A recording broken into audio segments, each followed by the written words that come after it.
আমি যদি ফার্স্ট টাইমে যদি বলি, এই যে কেবলটির যে ক্লাস কেবল আছে, মিটার কেবল আছে, সেই সাথে ব্রেক কেবল আছে, অ্যাক্সেলেটর কেবল আছে। এই যে দেখতে পাচ্ছেন এই কেবলগুলো না অতটা মানে ভালো ভালো একটা কেবল দেওয়া হয় না হিরোকে বলবো আমি।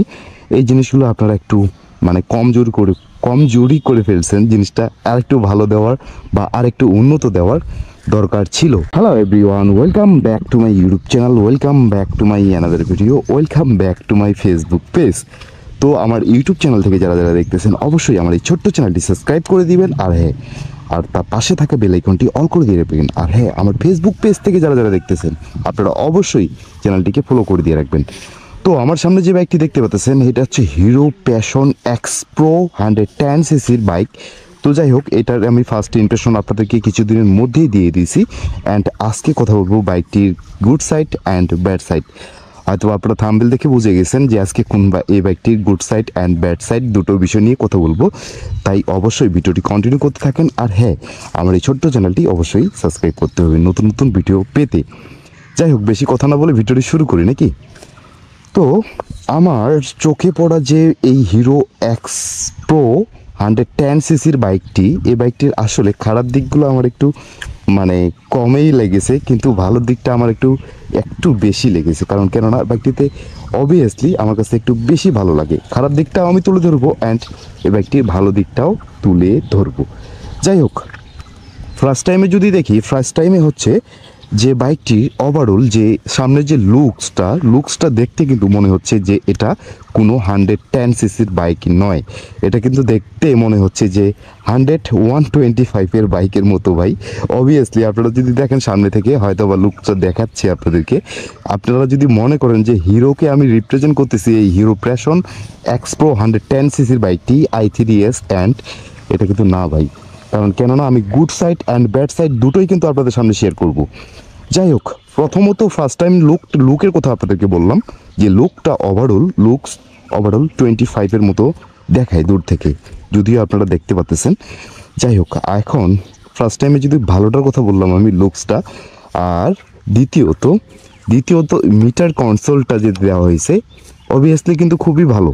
এটা দেখতেও কিন্তু ডিজিটাল মিটারের মতো দেখায়, কিন্তু ডিজিটাল শুধু স্যামই। এখানটা কিছু কিছু ইনফরমেশন পাওয়া যায়। এখানটা হচ্ছে আপনার অডো আছে, ট্রিপ আছে, জাস্ট এতটুকুই, ফুয়েল গ্যাস আছে। আর এই সাথে পুরো কনসোলটায় দেখতে ডিজিটাল মিটার মতো যদিও দেখায়, অনেকটা ভালো লাগে। এই যে আবার আরপিএমটা একবার হাই হয়ে আবার ল হয়ে যায়। যাই হোক, এখানটা নিউট্রাল আছে, তারপরে ইন্ডিকেটর আছে, তারপরে এপাশেও ইন্ডিকেটর আছে, তারপর একটা সাইড স্ট্যান্ড, এখানটা রিমাইন্ডার আছে। যাই হোক, অনেক ভালো লাগতেছে এই ইনস্ট্রুমেন্টটা। আর সেই সাথে এটা একটা ভালো সাইড গেল। আর সেই সাথে আমি যদি বলি, এই যে আগে কিন্তু ফার্স্ট টাইমে যখন 3-4 বছর আগে যে এই বাইকটি লঞ্চ করা হয়েছিল, তখন কিন্তু এই সিটের পশমটা অনেক হার্ড ছিল। এখন কিন্তু দেখতে পাচ্ছেন এই যে অনেকটা পশমটা অনেকটা স্মুথ, বা বাইকটিতে রাইড করার সময় অনেক অবভিয়াসলি মজা পাওয়া যায়। আর সেই সাথে এই যে ট্যান লাইটের শেপটা আমার কাছে ওভারঅল অনেক ভালো লেগেছে। এই যে দেখতে পাচ্ছেন আপনারা, ট্যান লাইটের শেপটা অনেক ভালো লাগতেছে, এই যে অনেক ভালো লাগতেছে। যাই হোক, আমার কাছে এটা ভালো মনে হয়। আর সেই সাথে এই বাইকটি আমার কাছে ওভারঅল এই জিনিসগুলো একটু ভালো লাগছে। আর সেই সাথে আমি যদি বলি আপনাদেরকে, এটা কিন্তু আপনার এখন খারাপের দিকে চলে আসি। কিছু কিছু দিক খারাপও বলবো, আবার কিছু কিছু দিক ভালো বলবো নাকি। এই যে আপনার কেবল, আমি যদি ফার্স্ট টাইমে যদি বলি, এই যে কেবলটির যে ক্লাস কেবল আছে, মিটার কেবল আছে, সেই সাথে ব্রেক কেবল আছে, অ্যাক্সেলেটর কেবল আছে। এই যে দেখতে পাচ্ছেন এই কেবলগুলো না অতটা মানে ভালো একটা কেবল দেওয়া হয় না হিরোকে বলবো আমি। এই জিনিসগুলো আপনারা একটু মানে কমজোরি করে ফেলছেন। জিনিসটা আরেকটু ভালো দেওয়ার বা আরেকটু উন্নত দেওয়ার দরকার ছিল, কিন্তু এটা আপনারা দেন নাই। যার কারণে ব্রেক কেবল, ক্লাস কেবল এগুলো কিন্তু অবভিয়াসলি খুব তাড়াতাড়ি নষ্ট হয়ে যায় ভাই। আর মিটার কেবলটা তো বলতেই হবে না, এটা কিছুদিন পর তারটা কেটে যায়। এই ধরনের বিষয়গুলো যদি আপনারা একটু অ্যাক্সেসরিজগুলো যদি এই মানে পার্টসগুলো যদি একটু ভালো মানের বা উন্নত মানের দিতেন, তাহলে অবভিয়াসলি আরও বেশি ভালো হতো। কিন্তু এই জিনিসটা হিরো প্রোভাইড করে নাই বাইকটাতে। আর দ্বিতীয়ত ওই জিনিসটা আমার খুব খারাপ লাগছে খুব। আর দ্বিতীয়ত এই যে আপনার চাপার যে সুইচগুলো আছে, এই সুইচগুলোর কোয়ালিটিও ওরকম একটা ভালো দেয় নাই। এই জিনিসটা আমার কাছে অনেকটাই খুব একটা মানে কি বলবো, নেগেটিভ সাইড লাগছে আর কি, মানে খারাপ সাইড লাগছে। আর সেই সাথে আর খারাপের দিক থেকে যদি বলি যে বাইকটিতে পিছনের দুইটা স্প্রিং শক অ্যাবজর্বার দেওয়া হয়েছে অ্যাডজাস্টেবল, কিন্তু এটাও আমার কাছে ফিডব্যাকটা কেন জানি না অতটা স্মুথলিভাবে বা অফ রোডিংয়ে যখন এই বাইকটি আমি রাইড করব তখন কিন্তু অতটা ভালো স্মুথলিভাবে কাজ করে না। যারা যারা হিরো এই প্যাশন এক্স প্রো 110 সিসির বাইকটি চালাচ্ছেন বা অফ রোডিংয়ে আপনারা হয়তো বুঝতে পারবেন। সামনে টেলিস্কোপিক সাসপেনশন দেওয়া হয়েছে, দুইটা হাইড্রোলিক টেলিস্কোপিক সাসপেনশন, এটা অবভিয়াসলি অনেক ভালো লাগতেছে আমার, কিন্তু পিছনেরটা অতটা পারফেক্ট আমার কাছে মনে হয় নাই। আর যদিও বাইকটি চলছে আপনার সর্বোচ্চ দেখি টোটাল অটো চলছে 1718 কিলোমিটার, হয়তো বা আপনারা দেখতে পাচ্ছেন 1718 কিলোমিটার চলছে টোটাল। যাই হোক, এটার এখনও ব্রেকিং পিরিয়ডটাই যায় নাই ভাই। আর সেই সাথে এই জিনিসগুলো আমার একটু খারাপ লাগছে। আর আমি যদি বলি আপনাদেরকে এটা একটু মাইলেজটা আমার কাছে কেন জানি না, মাইলেজটা একটু প্রোভাইড আমার কাছে 55 মেবি 50 থেকে 55 কিলোমিটার দেওয়া হয়েছে। আমি যদিও এই রাইডার মানে যিনি বাইকটি রাইড করে ওনার কাছ থেকে যতটুকু জানলাম 55 প্লাস হয় না, 55 মধ্যেই থাকে আর কি। যাই হোক, এটা যেহেতু কার্বোরেটর ভার্সন, এটা হয়তো বা তেলটা অ্যাডজাস্ট করলে হয়তো বা ব্রেকিং পিরিয়ডের সময় পরে এটা আপনারা হয়তো মাইলেজটা একটু বাড়তেও পারে।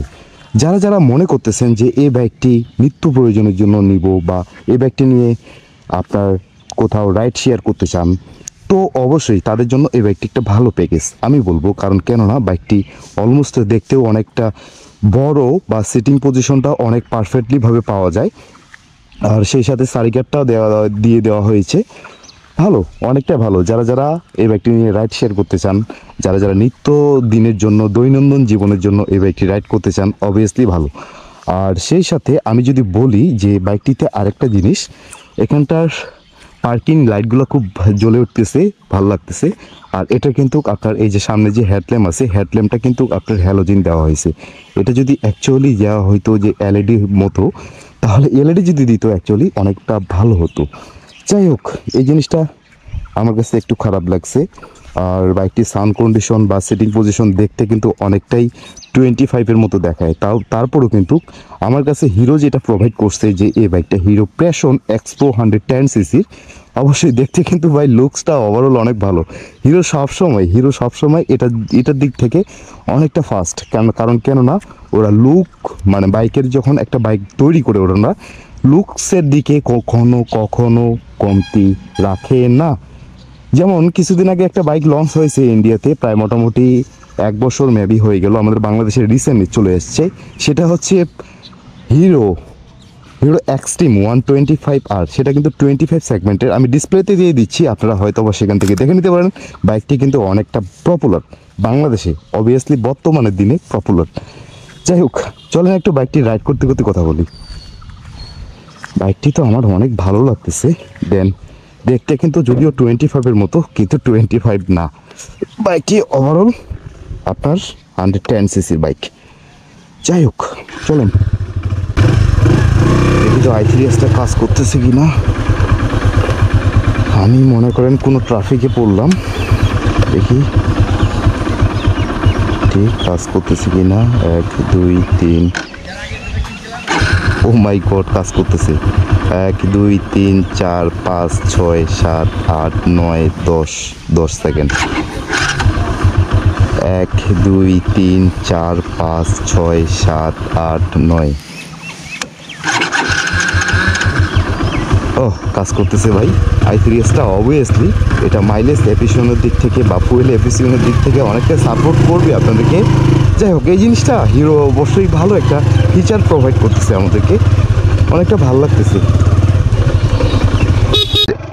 একটু দাম কম আছে ভাই, বাইকটির দাম হচ্ছে 1,16,000। আর সেই সাথে বাইকটির সিটিং পজিশন আমার কাছে ওভারঅল অনেক ভালো লাগে। আর সেই সাথে বাইকটিতে লুকিং গ্লাস নাই ভাই, লুকিং গ্লাস ছাড়া কিন্তু একটা বাইক রাইড করা অনেক অসম্ভব হয়ে যায়। কারণ কেননা লুকিং গ্লাসগুলো অনেক কাজ করে। কারণ আমার একটা অভ্যাস হয়ে গেছে যে লুকিং গ্লাস দেখতে দেখতে আমি কিছুক্ষণ পরপর লুকিং গ্লাসের দিকে ফ্লো করি, কিন্তু এই বাইকটিতে সম্ভব হচ্ছে না, কারণ লুকিং গ্লাসটা নেই ভাই। আর লুকিং গ্লাস ছাড়া কিন্তু আপনারা ভাই রাইড করবেন না। আস্তে লুকিং গ্লাস ছাড়া আপনারা কোথাও কোনো সময়ের জন্য এই লুকিং গ্লাস ছাড়া রাইড করবেন না। আমার একটাই অনুরোধ আপনাদের কাছে, কারণ একটা লুকিং গ্লাস রাখার একটা বিষয় হচ্ছে যে আপনারা লুকিং গ্লাসের দিকে মিনিমাম 10 সেকেন্ড 7 সেকেন্ড পর পর আপনাদের লুকিং গ্লাসের এই যে ডান পাশে যে লুকিং গ্লাসটা পাওয়া যেত, এই ডান পাশের লুকিং গ্লাসের দিকে ফ্লো করতে হবে। কারণ কেননা কখন কোন সময় কোন বাইক আসে বা বড় ধরনের কোনো বাইক আসতেছে কিনা বা বড় ধরনের কোনো যানবাহন আসতেছে কিনা, এই জিনিসগুলো কিন্তু অবশ্যই মেবি আপনাদেরকে ফ্লো করতে হবে। যাই হোক, বাতাস তো আবহাওয়া ভাই, আসেই বাতাস হবেই এখনকার, যেহেতু দিনকাল দেখেই তো বাতাস হয়, তাই না? যাই হোক, আজকে যে টপিকটা ছিল এটা তো আপনার সিঙ্গেল 5 হ্যান্ডেল বার ভালো, যথেষ্ট পরিমাণ ভালো। আর আমি যদি বলি যে ব্রেকিং সিস্টেমটা ওভারঅল ভালো লাগে, এটারও যদি আইবিএসটা দিত ভাই, অনেকটা স্যাক্রিফাইস হতো ব্রেকিং সিস্টেমের থেকে। কারণ কেননা আইবিএস এ আপনার পিছন চাকা যদি ব্রেক করেন, আপনি পিছন চাকা ব্রেক করলে অবশ্যই সামনের চাকাও ব্রেক হবে, এটাতে কিন্তু মেবি ওই সিস্টেমটা দেয় নাই। আর এখনকার দিনে অনেক রাইডার হচ্ছে কি, মানে আমি যদিও বলি, আমি মাঝে মাঝে বলি আপনাদেরকে, ব্রেক করার নিয়ম কি ভাই জানেন? ব্রেক করার নিয়ম হচ্ছে পিছন চাকার ব্রেক এবং কি মানে সামনের চাকার ব্রেক দুটাই কিন্তু একসাথে করতে হবে, তাহলে কিন্তু স্কিটের পসিবিলিটি থাকে না।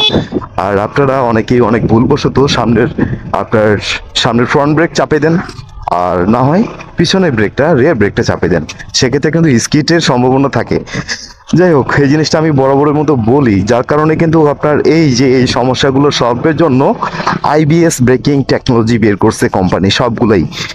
আর আইবিএস ব্রেকিং টেকনোলজিতে অনেক সাপোর্ট পাওয়া যায়, পিছন থেকে ব্রেক করলে সামনে থেকে ব্রেক হয়। যাই হোক, আজকে এখান থেকে বিদায় নিচ্ছি। সবাই যে যেখান থেকে ভিডিওটা দেখতেছেন অবশ্যই সুস্থ থাকবেন, ভালো থাকবেন। আমি যতক্ষণ না ভিডিও নিয়ে আসতেছি আপনারা থাকবেন সুস্থ থাকবেন, ভালো আর করতে থাকবেন চিল ব্রো চিল।